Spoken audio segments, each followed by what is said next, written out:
Imagine a courtroom where the loudest thing isn't a voice, it's a shrug. Morning in Providence traffic court feels lived in.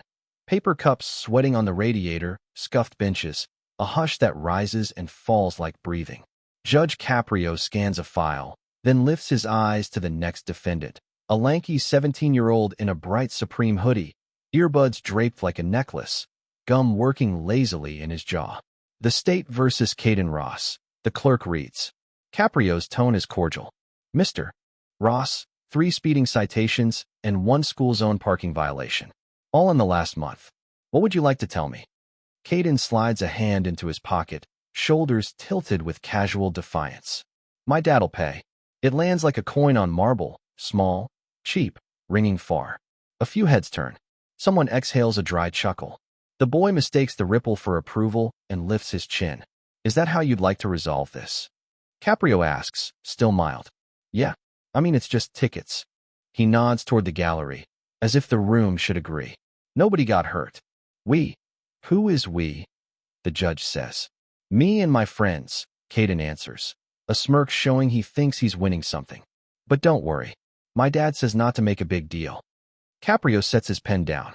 The pause is deliberate, a quiet that tightens the air. Is your father here today? Caden shakes his head. He's busy. He has a business.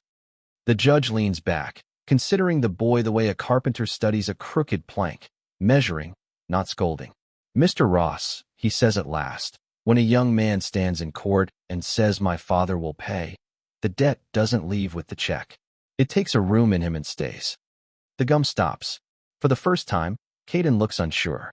Caprio doesn't raise his voice. He narrows the moment. Tell me, do you believe these are small things? They're not big, Caden mutters.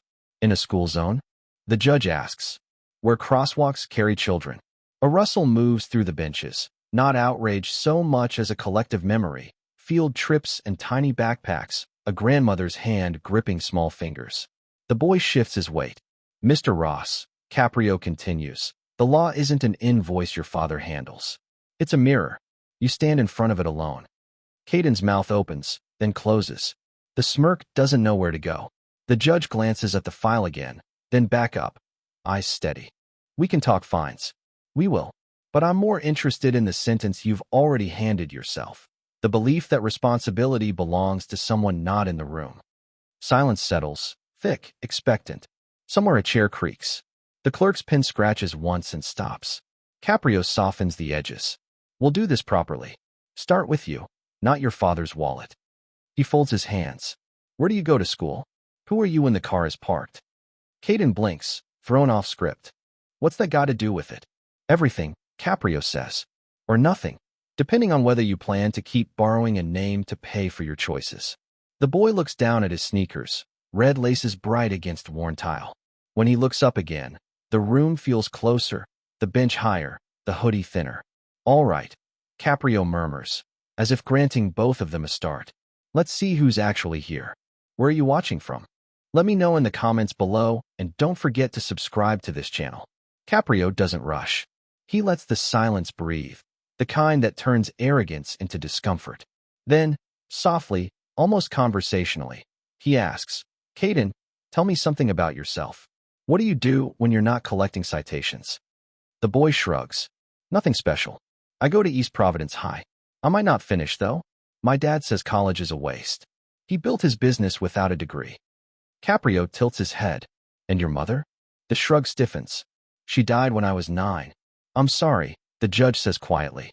Caden nods, but his face is unreadable. It's okay. It was a long time ago. Caprio studies him for a moment before asking. And your father? He must work hard.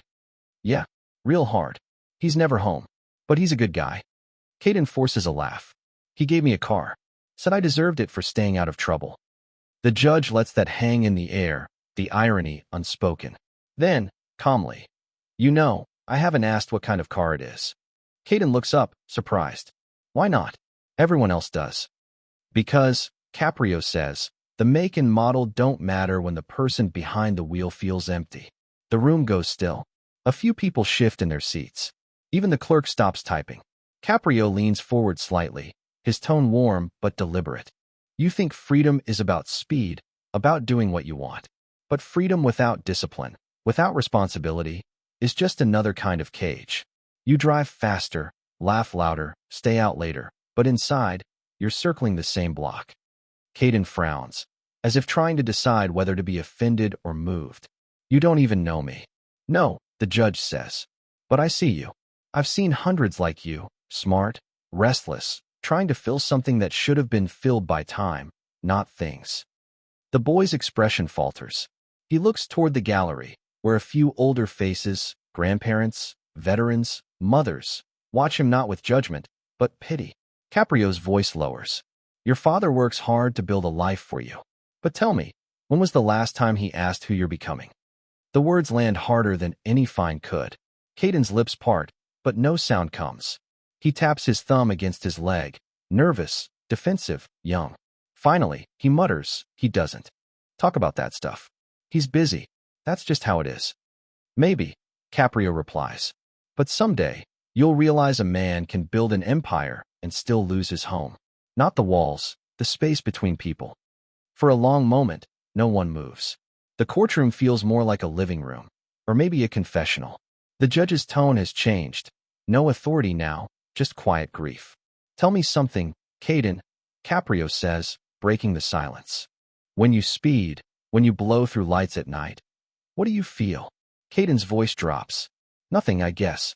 Just noise. It's like the only time I don't have to think. Caprio nods slowly. That's the sound of loneliness, son. The engine just drowns it for a while. The boy looks down, eyes glistening for the first time. Not tears, not yet, just reflection. The courtroom, once buzzing with whispers, has fallen utterly quiet. Caprio folds his hands again. You said your father's busy. Maybe he is. But right now, I'm not. So let's start fixing what he doesn't have time to see. Caprio flips a page in the file, the faint scrape of paper cutting through the quiet. Caden, he says evenly. 2 of your tickets were issued after midnight. 1 was outside a hospital.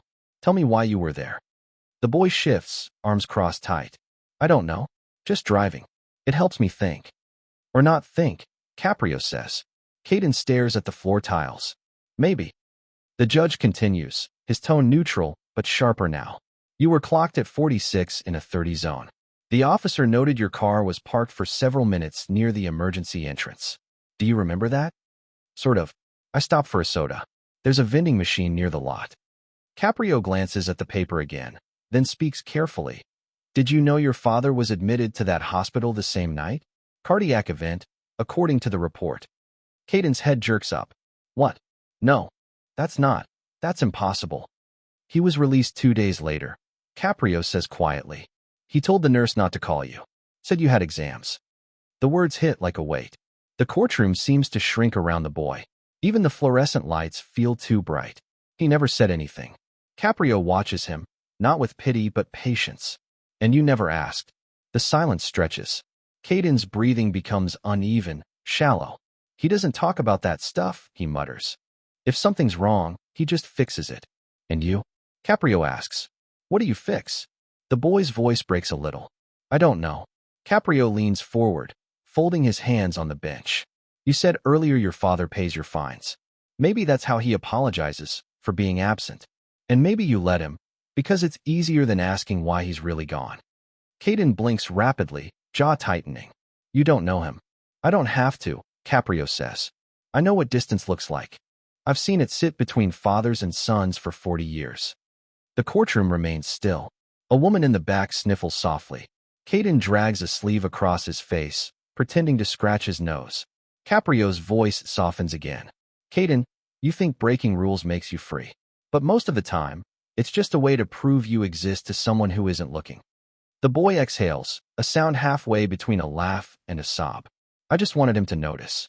That's all. And now that you know he's the one who needed help that night, the judge asks. Caden looks up. His face is pale, stunned. I don't know what to do. Start with not running from it, Caprio says. You can't outdrive guilt. It's faster than you. A low hum fills the room. An air conditioner, or maybe just the collective breath of people realizing the moment matters. Caprio closes the file gently. You see, the law's not just about punishment, he says. It's about recognition. You were invisible to your father, and he was invisible to you. That's how people disappear while still standing in the same house. Caden swallows hard, trying to keep his composure. I didn't mean to. I know. Caprio interrupts softly. But meaning well isn't the same as doing right. One earns sympathy, the other earns respect. The boy nods slowly. There's no defiance left, just exhaustion, the kind that comes from carrying something unnamed for too long. Caprio studies him a final moment before speaking. So let me ask one last time. Who should pay for these fines? Caden's answer is almost a whisper. I should. The judge gives a small nod, neither pleased nor disappointed, just acknowledging a truth finally spoken aloud. Good, he says. Now we can begin. The gavel doesn't fall. It doesn't need to. The sound that follows is even louder, a deep, collective silence that feels like mercy learning to breathe. The room holds its breath. Caprio closes the file slowly, his gaze steady on the boy. Caden, he begins softly. Your father isn't a millionaire, as you might believe. He doesn't own companies or send people to do his work. He is the work. 60 hours a week under hoods and engines, fixing other people's mistakes so you can afford to make your own. Caden's head lifts, confused. What are you talking about? Caprio's tone stays even. I'm saying your father is here. In this building. Right now? The words hang in the air. A murmur ripples through the crowd. Then, doors open. A man steps inside wearing a mechanic's uniform, sleeves rolled up, a fresh bandage wrapping his forearm.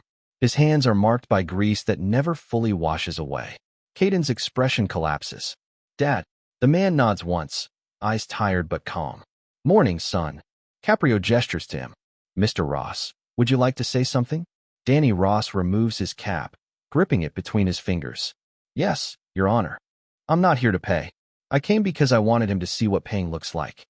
Caden's voice cracks with anger that's half fear. You think this fixes anything? You're never around. You buy cars, not time. You don't even know me.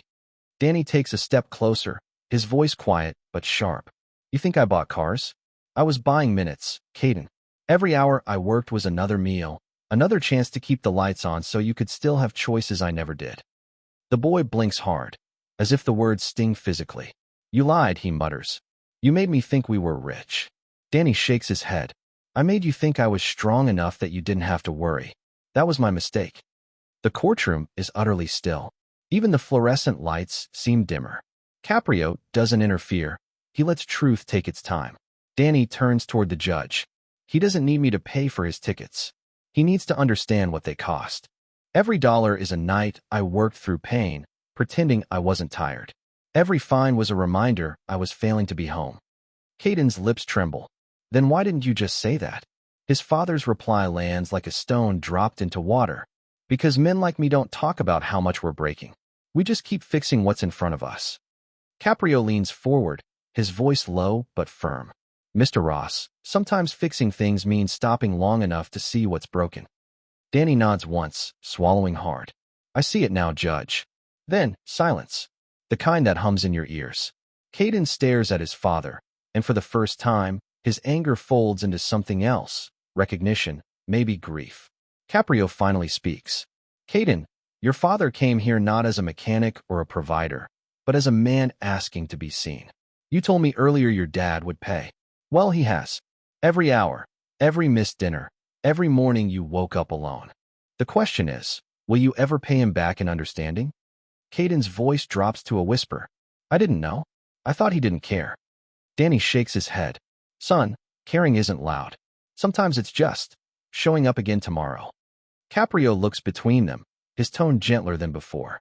Seems to me, both of you have been paying the same debt from different pockets. Neither answers. They just look at each other, two people realizing how much silence has cost them. Finally, Caprio breaks the stillness. This isn't a courtroom anymore. It's a mirror, and I think you both deserve to see what love looks like when it finally tells the truth. No gavel strikes. Only the sound of Danny's breath, slow, unsteady, as he sits beside his son for the first time in years. Caprio sets the papers aside. The wooden desk creaks under his slow movement. His voice, calm but resonant, fills the silent courtroom. Caden, he begins, I'm not here to decide who's right between you and your father. I'm here to show you both what happens when silence becomes your only language. The boy looks up, eyes red. You think I don't care? Caprio shakes his head. No. I think you were never taught what caring looks like. Your father built his life out of duty. You built yours out of defiance. Different tools, same wall between you. Danny exhales through his nose, his hands clasped tightly on his knees. Caprio continues, steady as a metronome. I see it every day in this room. People who lose each other not because of tragedy, but because they stop paying attention. You two have been living like business partners, one sending money, the other spending it, neither sharing the cost. The words land with quiet precision. Caden drops his gaze. Caprio picks up the stack of tickets, fanning them lightly. You called these just fines. But every one of them is a message. The law doesn't ask for your money, son. It asks for your presence. He leans forward. So tell me, are you ready to show up? The boy nods, barely audible. Danny speaks up, voice rough. Judge, I'll pay them. He's still a kid. He needs a chance to start clean. Caprio looks at him for a long moment, then answers softly, don't. If you pay, you'll buy him out of the very lesson he came here to learn. Danny frowns. Then what should he do? Caprio turns back to Caden. You'll pay, but not in dollars. You'll pay with time, with effort, with humility. You'll go back to school. You'll volunteer at the hospital where your father fixed cars on night shifts to keep you fed. You'll work with people who can't run from their problems. And when you finally understand why that matters, you'll write to me. Caden blinks. Write to you? Yes, Caprio says. A letter. Not to explain, not to apologize. To tell me what you found when you stopped driving fast enough to escape yourself. The boy's lip trembles, but there's no defiance left in him. Only the quiet surrender that precedes growth. And if I don't? Caprio folds his hands again, his tone gentle but unyielding. Then the tickets will stay open. Not on paper, inside you. And someday, when life hands you something heavier than a fine, you'll wish you'd paid the smaller debt first. A long pause. The air feels thick with something sacred. Danny's eyes glisten, though he hides it behind a cough. Caden whispers, I'll do it. I'll go to the hospital. Caprio nods once. Good. Not for punishment. For perspective. That's rarer than forgiveness. He glances toward Danny. And you, Mr. Ross, your job isn't done. You'll meet him there once a week. Not as a foreman. As a father. Let him see what real work looks like up close. Danny's throat tightens. I can do that. Do more than that, Caprio says quietly. Talk to him. Tell him what the grease on your hands really cost. Let him understand that love isn't money. It's time spent without an invoice. The room remains silent, but the tension has shifted. The anger is gone. In its place, a fragile piece, like a bridge rebuilt plank by plank. Caden looks at his father, then at the judge. Thank you, Your Honor. Caprio gives the smallest smile. Don't thank me yet. The easy part is over. Now comes the honest work. He taps the file once, a soft sound that replaces the gavel. Case closed, not by law, but by understanding. Several weeks pass. The courthouse hums with its usual rhythm. Paper rustles, voices echo, the shuffle of shoes on marble. Judge Caprio sits behind his bench, reviewing a thin stack of morning cases. A knock interrupts. His clerk enters, holding a small white envelope. Your Honor, she says quietly. Letter from a Caden Ross. Caprio looks up, surprised but calm. Let's hear it. He opens the envelope carefully, unfolds a single handwritten page. The sound of paper fills the still air as he begins to read aloud. Judge Caprio, I didn't know what to write at first. I thought you wanted a report, something about volunteering or responsibility. But the truth is, I didn't learn responsibility. I learned how to stand still. The first day at the hospital, I hated it. The smell of disinfectant, the silence of those who can't leave their beds, it scared me. But then I saw something. My dad was there, fixing a generator in the basement. I hadn't seen him smile in months, but that day he did. Not because of me, because the lights came back on, and a patient upstairs started breathing easier. That's when I got it. He wasn't working for money. He was keeping people alive in his own way. I started helping him after that. Just small things. Cleaning tools, pushing wheelchairs, talking to the old guys who remind me of him. And somewhere between the noise of machines and the quiet of those rooms, I realized, I'm not angry anymore. I don't want him to pay for me. I want to stand next to him. Thank you for not finding me. Thank you for making me feel the cost instead. Caprio lowers the letter slowly. The courtroom is silent again, as if holding its breath with him. He folds the paper, presses it flat against the desk. His voice, when he speaks, is low and steady. You know, he says to no one in particular, people think justice is about balance, one wrong for one punishment. But sometimes it's about timing, giving someone a moment before life teaches them the hard way. He looks toward the back of the courtroom, where Danny Ross sits quietly on a bench, in his work clothes again, waiting for his son's name to appear on the docket that will never come. Their eyes meet briefly through the distance. Caprio nods. Danny nods back. The judge smiles faintly and turns to his clerk. Let's move on to the next case. She hesitates. Would you like me to file the letter, Your Honor? Caprio shakes his head. No, keep it. It's not evidence. It's proof. He taps the folded paper against the desk once, almost like a heartbeat, and adds softly, half to himself. Justice isn't a gavel. It's the sound a life makes when it finally turns toward the light. The room falls quiet again. Outside, a car horn echoes faintly, the world carrying on as usual. Inside, though, something feels lighter, like the air after a storm. And for the briefest moment, before calling the next case, Caprio allows himself to close his eyes and breathe, not as a judge, but as a man who still believes that even the smallest verdict can change a life.